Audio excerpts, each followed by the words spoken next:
มาวัดขอแจ้งพี่น้อง FC หรือว่าพี่น้องบ้านใกล้เฮือนเคียงเบิดสู่คู่สู่คนพี่น้องเลยเรื่องงานเฮ็ดบุญหาข้าวพ่อหรือว่าแจกข้าวหาวัดสิขอแจ้งรายละเอียดในคลิปนี้บอกว่าสิเป็นพี่น้องอยู่ใกล้หรือว่าอยู่ไกลต่างประเทศหรือว่าอยู่ในประเทศหรือว่าแถวใกล้เนาะก็ถ้าได้เห็นคลิปนี้แล้วก็ฝากพี่น้อง FC เบิดทุกคนนั่นแหละพี่น้องเลยฝากซอยบ่าววัดนะฝากแชร์เพื่อให้เห็นน้ำกันให้เห็นวงกว้างผู้ที่อยากซอยเหลือทำบุญหาเท่าพ่อแสงผู้วันของบ่าววัด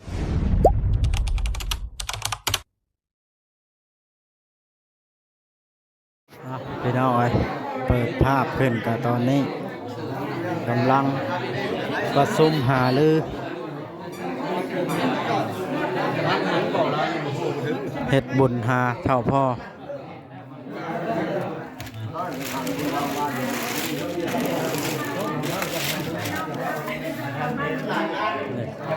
ว่าสิเป็นมือใดเนาะพี่น้องให้ผู้เฒ่าผู้แก่แนวโฮมการจะตั้งบ้านเมืองเพิ่นหาลือกันพี่น้องเพราะว่าเฮาบ่ฮู้มือจบมืองามจังซั่นจังซี่เฮาต้องให้ผู้เฒ่าผู้แก่การจะตั้งนายบ้านเพิ่นมาประชุมหารือกันมือใดจบมือใดงามแล้วเฮาสิแจ้ง FC เพราะว่าตอนนี้บ่ฮู้เรื่องหยังเสียงดังซ้ำอึ้งลงหนองพี่น้องเอ้ยก็เลยรอให้เพิ่นประชุมเสร็จก่อนคนก็หลายพอสมควรนะนี่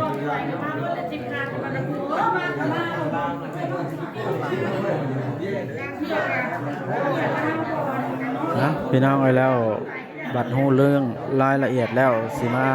แจ้ง FC ให้ทราบแล้วก็สิแผ่บุญนำ FC ผู้ที่อยากศรัทธาโมบุญนำเท่าพ่อผู้ที่เสียไปผู้ที่พวกลูกจูดรถดำไปให้เพิ่นนั่นแหละ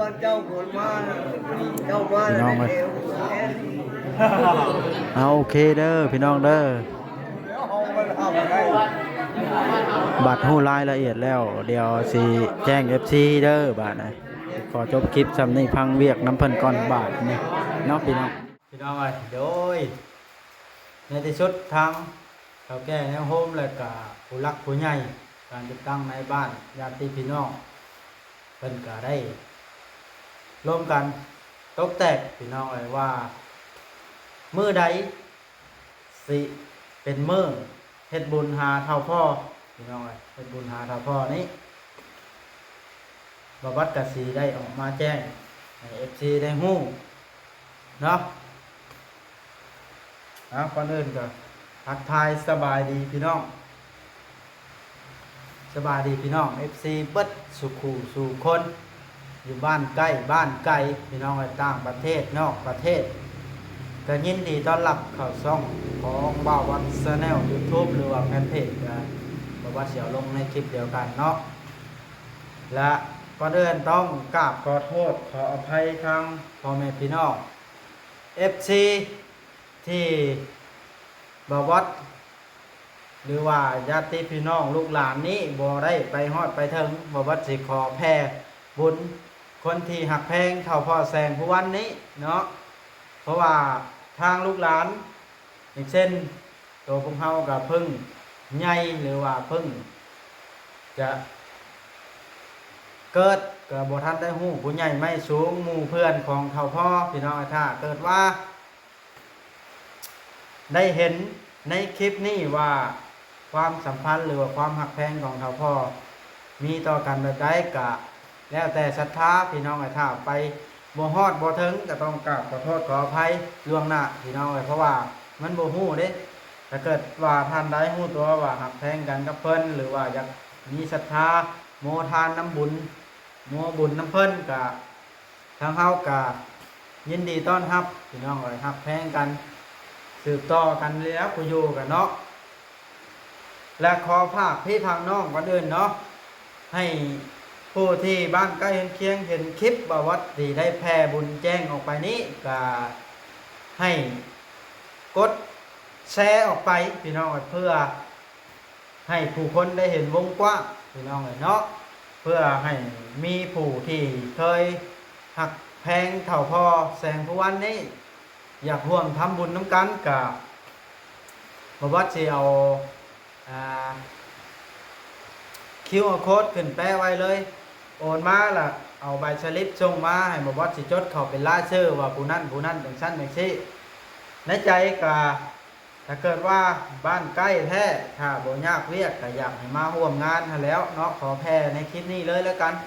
เพราะว่าอันนี้นะแผ่ถึงบรรดาผู้ที่หมู่เพื่อนพ่อหรือว่าคนที่หักแพงผู้ที่เฮาบ่ฮู้เนาะอันนี้ก็บ่ให้ว่ากันเด้อพี่น้องเพราะว่าเฮาก็บ่ฮู้เบิดทุกคนพ่อไปพบไผรู้จักกับไผแน่แบบนี้นะพี่น้องเฮาเราบ่ฮู้ต้องขออภัยนำอีกครั้งนึงพี่น้องเอ้ยเนาะบ่วัดสิขอแจ้งวันที่ถึงมื้อเท่านั้นค่ำหรือวันที่เท่านั้นจันจ้อเข้ามาแล้วพี่น้อยเฮ็ดบุญหาพ่อผู้ใหญ่เพิ่นก็ได้หาเรือกันตกแตกเป็นที่เรียบร้อยก็คือมื้อ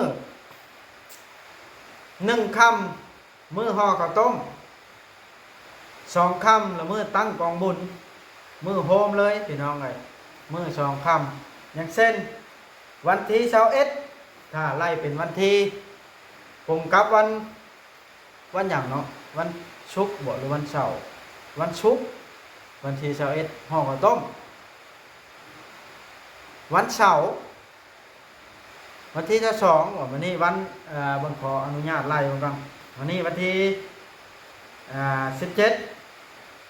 18 19 20 21 22ยังอีก6วัน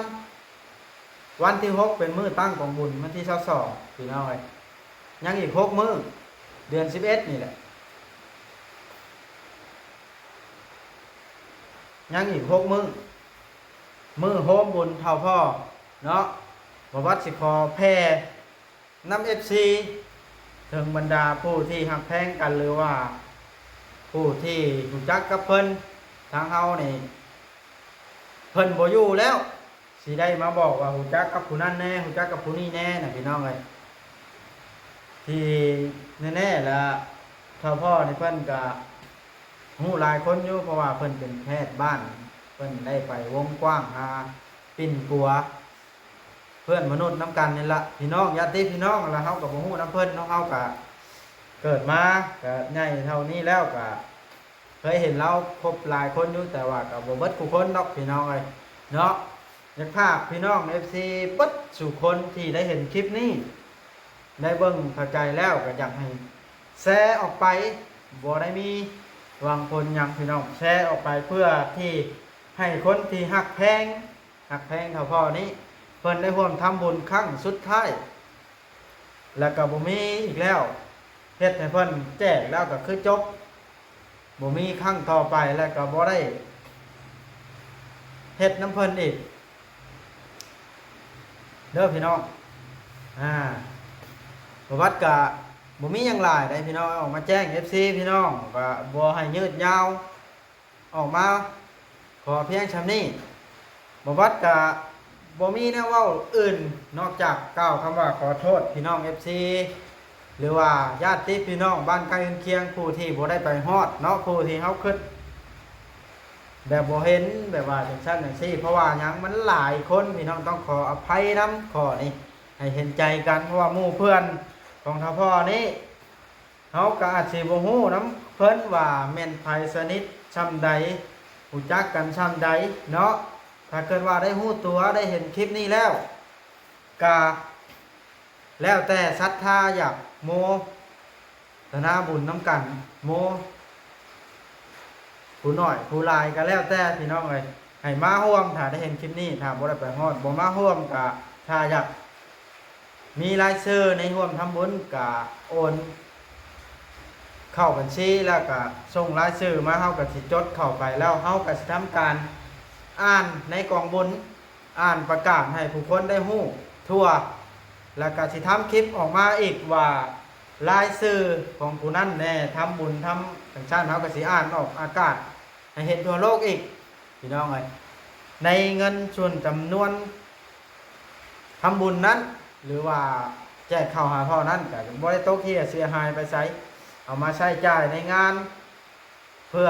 ส่งให้ข้าวพ่อขึ้นสวรรค์ชั้นพระพี่น้องเอ้ยเนาะทางบ่บอสเองก็บ่ฮู้หลายพี่น้องบ่ฮู้คนหลายเพราะว่าบ่คือเท่าพ่อเพิ่นถ้าพ่อของบ่บอสนี่เราอาจสิเกิดหึงเนาะหรือว่าเราก็อาจสิเข้าผู้คนได้หลายกว่าเฮาเพิ่นอาจสิฮู้พี่น้องเอ้ยเนาะก็จังใดก็ฝากพี่น้อง FC เบิดทุกคนนั่นล่ะหรือว่าญาติพี่น้องที่ฮักแพงกันอยู่บ้านใกล้บ้านเคียงนี่ฝากแชร์ออกไปเพื่อให้ผู้ที่อยากทำบุญได้ทำบุญหรือว่าโมบุญน้ำกันออกจากใจเพิ่นพี่น้องอันนี้ก็บ่ได้เป็นการบังคับผู้นั้นผู้นี้แบบว่าเฮาเอาความสมัครใจหรือว่าผู้ที่ต้องการทำบุญนั้นถ้าพออย่างที่แท้จริงพี่น้องแล้วแต่จิตใจอยากศรัทธาเนาะพี่น้องที่บวชออกมาแจ้งในมื้อนี้เนาะก็ยังเวลาอีก6 มื้อเพราะว่าถ้าเพิ่งไปจังแจ้งอีก2-3 มื้อจังแจ้งนี่เพราะว่าคลิปที่บวชเผยแพร่ออกไปนี่มันอาจสิบ่เผยออกวงกว้างมันอาจสิบ่ได้เห็นบางทีแล้วบุญแล้วจังมาเห็นก็มีผู้ที่เพิ่นจะทำบุญนะบวชก็เลยแพร่ตั้งแต่เนิ่นๆตั้งแต่วันที่17บวชสิปล่อยออกอากาศคลิปนี้เนาะจนฮอดวันที่12วันที่22หรือว่า22พี่น้องสิผู้ละเล็กละน้อยหรือว่ามาด้วยตนเองแห้งดีมาห่วมแล้วเฮาก็สิได้เห็นหน้าเห็นตาเนาะผู้ที่เคยหักแพงกันกับท่าพ่อแล้วเนาะเฮาก็สิได้หักแพงกันต่อไปให้นะผู้ที่อยู่นี่แล้วสู่ต่อในโลกนี้ผู้ที่เพิ่นไปแล้วก็ให้เพิ่นไปสวรรค์ชั้นฟ้าไปพุทธไปเกิดเนาะผู้อยู่ต้องสู่ต่อไปพี่น้องเอ้ยจักสิว่าจังไดล่ะคลิปนี้ก็ได้เนาะเว้าลายไปมันก็ยืดยาวได้พี่น้องบ่บอสก็อยู่เพื่อนอยู่ตอนนี้ว่าสิไปทางหลวงพ่อสิทนหลวงพ่อท้องไหลเพิ่นว่าสิไปมนต์เพิ่นไว้เพราะว่าฮ้อนมือไปรับเพิ่นมาขึ้นของบุญน้ำกันลาจังสิไปห้ามเอารถบ่ให้เพิ่นไปทั้งใดแบบนี้พี่น้องเนาะบ่บอสก็เตรียมแต่งตัวว่าสิไปพุ่นละไป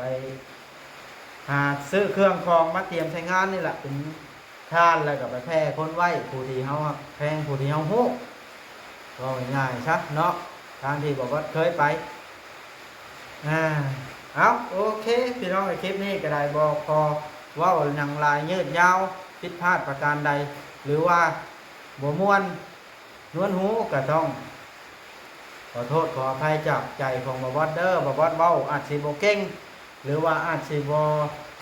ชำนาญเกี่ยวกับเรื่องแบบนี้ก็ต้องขอโทษน้ำลายๆพี่น้องเนาะเอาซ้ำที่บ่บอสความสามารถหู้เท่าบ่ถึงการเนาะ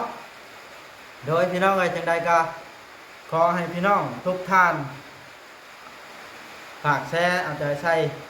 ช่วยเหลือบ่บอสในครั้งนี้เด้อพี่น้องเนาะอยู่ดีมีแห้ง